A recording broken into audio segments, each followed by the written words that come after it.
할렐루야. 오늘도 하루가 시작되었습니다.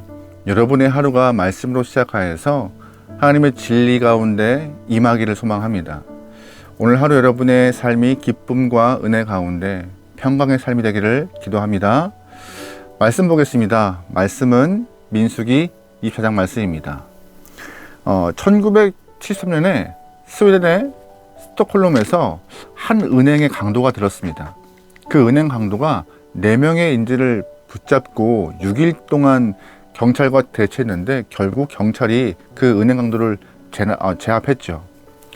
경찰은 그 이후에 그 4명의 인질들을 불러서 그 상황들을 조사하고 수사하는 과정에서 좀 독특한 모습이 보였습니다. 조사하면 할수록 자꾸 4명의 인질이었던 사람들이 그 은행 강도를, 납치범들을 옹호하는 듯한 발언을 해요. 처음에는 묵비권녀로서 그 사건을 말하지 않았지만 시간이 흐를수록 4명의 인질들은 똑같이 그 납치범들이 은행 강도가 나쁜 사람이 아니었다, 좋은 사람이었다고 발언을 이어갑니다. 경찰은 의아해서 혹시 협박을 받고 있다면 보호해 주겠다고, 진실을 말해달라고 계속 회유하지만 거짓을 말하는 것 같지 않고 진짜 진심으로 4명의 인질들은 납치범을, 은행 강도를 좋은 사람이라고 생각하고 그렇게 변호하는 모습으로 이 사건이 진행되고 있었어요. 나중에 이 범죄 심리학자들이 4명의 인질을 향하여서 그의 심리 상태를 스톡홀름 증후군이라는 명명을 했는데, 납치범들은 6일 동안 인질들에게 먹을 것, 입을 것, 물을 다 제공하면서 절대로 우리는 당신을 해할 사람이 아닙니다라고 계속 무언의 메시지를 줬던 것 같아요.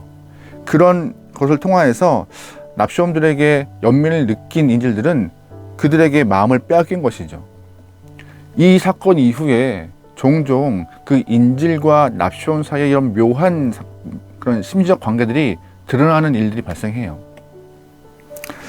오늘 본문 보면은요, 하나님께 처음에는 억지로 사잡혔던 발람이 점점점 하나님의 사람으로 변해가는 모습, 그래서 진실한 고백을 하고 있는 그 모습이 나옵니다. 오늘 본문이 그 장면이에요. 원래 발람은 모압 땅에서 살았던 유명한 점성술가였어요. 당시 이스라엘 사람들은 40년 광야 생활을 마무리 짓는 시점에서 모압 평지에, 모압 광야에 이렇게 있게 되었는데, 모압 사람들은 그것이 싫었던 것이에요. 아무리 그곳이 광야이고 좀 살기 힘들었던 곳이지만 이스라엘 사람들이 오랜 시간 동안 자기 땅에 들어와 사는 것이 불편했던 것이죠. 그러나 자신들이 갖고 있는 권력으로, 힘으로, 군사력으로 이스라엘을 못 쫓아낼 수밖에 없는 상황이 되자 모압 왕 발락은 그 당시에 유명한 점성술가 발람에게 이스라엘을 저주하여서 그를 좀 쫓고 싶었어요. 모압 왕 발락이 많은 재물과 높은 지위를, 명예를 약속하면서 발람에게 저주를 부탁했지만 하나님의 사자를 경험했던 발람은 저주를 못하고 오히려 이스라엘 백성들을 향하여서 축복하는, 또한 하나님을 높이는 그러한 이야기를 하게 되었습니다. 모압 왕 발락은 혹여나 장소에 대한 문제인가 해서 2번이나 장소를 바꿔서 저주를 요청해요. 근데 똑같이 계속 저주를 못하고 하나님을 고백하는 이스라엘 사람들을 높이는 그러한 이 언행을 하고 있던 것이죠. 그래서 오늘 본문은 마지막 3번째 장소로 옮겨서 모압 왕 발락이 발람에게 저주를 요청하는 장면이에요. 1절과 2절 말씀입니다. 발람이 자기가 이스라엘을 축복하는 것을 여호와께서 선히 여기심을 보고 전과 같이 점수를 쓰지 아니하고 그의 낯을 광야로 향하여 눈을 들어 이스라엘이 그 지파로 천막 친 것을 보는데 그때 하나님의 영이 그 위에 임하신지라. 아멘. 2번이나 저주하지 않았던 그런 상황에 놓였던 발람이 마지막으로 이렇게 장소를 옮겨서 발람의 부탁을 받고 저주를 해야 될 상황이 놓여있던 것이에요. 그런데 잘 보시면 3번째에도 점수를 쓰지 않고 전과 같이 점수를 써서 다른 사람을 향하여서 악한 말을 하려 하는 자세가 아니라 오히려 하나님의 말씀과 하나님의 마음을 그대로 받아들인 발람은 2절 말씀에 하나님의 영이 임하는 그런 모습이 나와요. 2절에 하나님의 영이 그 위에 임했다 해요. 발람 위에. 하나님의 영이 임한 발람은 3절 말씀에 예언을 시작합니다. 그 전까지는 점술을 통하여서 억지로 사람들에게 저주를 하고 이스라엘 사람들 저주하려 했지만, 이제는 하나님의 영이 그 발람을 이렇게 싸고 있어서 저주할 수 없는 상태가 됐던 것이에요.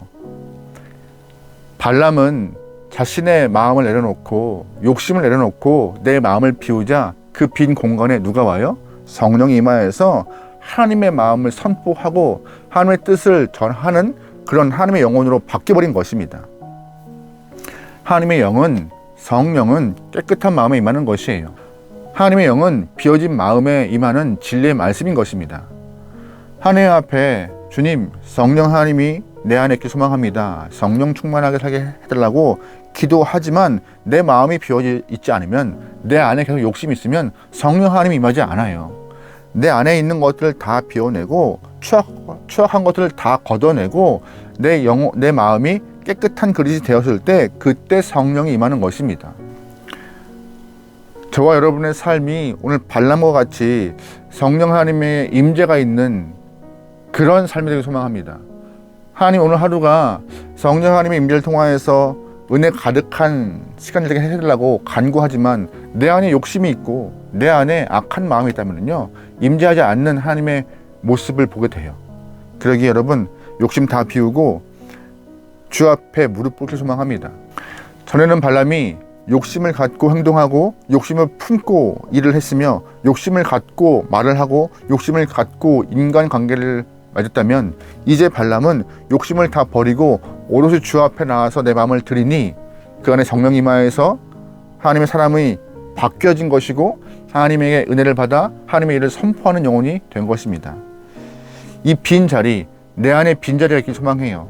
여러분의 삶에 발람과 같이 빈 공간이 있길 소망해요. 그곳에 하나님의 영이 임하시는 것입니다. 오늘 하루 좀 비워내고 내 삶의 빈 공간을 만들어낼 수 있는 저 여러분들 좋겠어요. 그런데 중요한 것은 무엇이냐? 이 이후에 모압 왕 발락이 계속해서 하나님의 말씀을 선포하고 예언하고 자꾸 이스라엘 사람들을 축복하는 그 발람의 모습을 통하여서 모압 왕 발락이 발람을 저주하는 영혼이 돼요. 저주하는 모습을 보이고 있는 것이에요. 11절에 이런 표현이 있습니다. 그러므로 그대는 이제 그대의 곳으로 달아나라. 내가 그대를 높여 심히 존귀하게 하기로 뜻하였더니 여호와께서 그대를 막아 존귀하지 못하게 하셨다. 아멘. 모압 왕 발락이 발람에게 그대의 곳으로 달아나라고 말합니다. 무슨 말이에요? 나 지금 화나 있어. 너 지금 도망가지 않으면 내가 너 죽일지도 몰라 라고 하는 아주 험한 말이에요.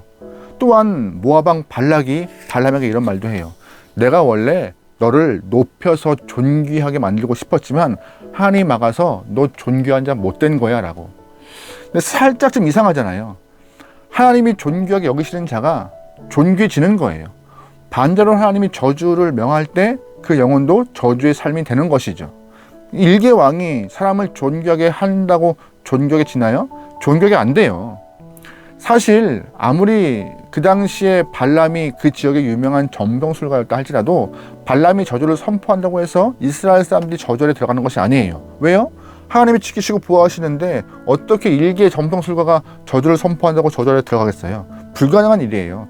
그런데 그 당시에 그 사람들은 그런 마음을 갖고 있던 것이에요. 높은 지위와 높은 재물에 있는 사람이 사람을 존경할 수 있다는 그런 마음. 혹시나 여러분과 제가 이런 마음에 현혹되거나 마음을 빼앗기지 않길 소망합니다. 사실 많은 부와 높은 권위가 있는 사람들이 잠깐 일순간의 부와 명예를 통하여서 높일 수 있을 것 같아요. 하지만 영원한 거 아닙니다. 하나님께서 통치하시는 그분께서 손을 뻗고 존귀를 선포하고 저주를 선포할 때 우리의 삶이 바뀌는 것이지 일개 사람들이 우리의 삶을 바꾸는 것이 아니에요. 여러분, 그러기에 우리는 이 땅이 아니라 하나님께 무릎을 꿇는 영혼 되어야 하는 것입니다. 하나님 손에 맡겨질 때에 우리의 가치가 바뀌는 것이에요. 하나님 손에 붙들 때에 우리의 삶이 변하는 것이에요. 오늘 하루 우리의 삶이 주 앞에 붙들린 바 되어서 여러분의 인생이 존귀한 자 되길 소망합니다. 여러분의 시간들이 주님께 붙들려서 참 귀한 시간 되길 소망합니다. 그냥 그렇게 흘려보내는 하루가 아니라 여러분의 하루는 하나님이 허락된 귀하고 복된 시간들입니다. 귀한 영혼들이 그 시간 잘 활용하여서 아름다운 열매를 많이 맺는 그런 귀한 영혼, 귀한 시간 되기를 주님으로 축원합니다. 기도하시겠습니다. 하나님, 이 땅의 소리에 흔들리지 않고 진리의 말씀에 중심을 둔 귀한 영혼들을 허락하소서. 우리의 영혼은 주님께 붙들리어서 존귀한 자인 줄 믿습니다. 내 안에 성령 하나님 임하여서 성령과 함께 살아갈 수 있는 귀한 믿음의 영혼 되도록 우리의 순간순간을 붙잡아줘서 오늘 하루 많은 사람을 만나서 많은 것들을 처리해야 될 영혼들입니다. 결정할 것도 많고 판단할 것도 많지만 그때마다 내 욕심이 아니라 하나님의 뜻을 분별하여서 지혜로운 영혼 되어 주님의 뜻대로 결정할 수 있는 귀한 영혼 되게 우리의 삶을 주장하소서. 모든 걸 맡기오며 예수님의 이름으로 기도합니다. 아멘.